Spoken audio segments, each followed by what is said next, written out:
ছি বড়া লেওড়া ভোতা তাড়ি খেয়ে মুখটা পুরো পুঙা মারা হয়ে গেল। আরে নগেনদা, শীতকালে তো ওই তাড়িতেই মজা।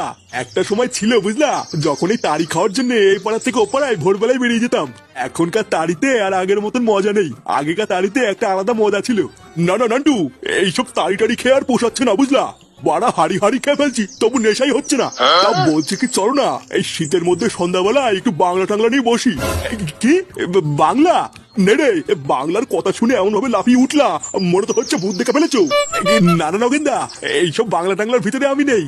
ওই একটু আড্ডু তাড়ি তুড়ি খাচ্ছি, এই ঠিক আছে, আর দরকার নেই। আরে নান্টু, মালের কথা বললে তুমি এত ভয় পাও কেন বলো তা? আমি দেখেছি যখনই মালের কথা বলি তুমি তখনই কেমন যেন একটু ভয় পেয়ে যাও। না না, ভয় ঠিক না, আসলে বাড়িতে বৌমা আছে তো, তাই মদ খেয়ে ঢুকতে কেমন একটা লাগে। হ্যাঁ তো বৌমা আছে তো কি হয়েছে? বৌমা কি আমার বাড়িতে নেই নাকি? আমি তো রোজ রাত্রে বেলায় মালমুল খাই বাড়িতে ঢুকি, কই আমার তো কিছু হয় না। আমার বাড়িতে না সবাই আমার কথাই কাঁপে কাঁপে, বুঝলো তো।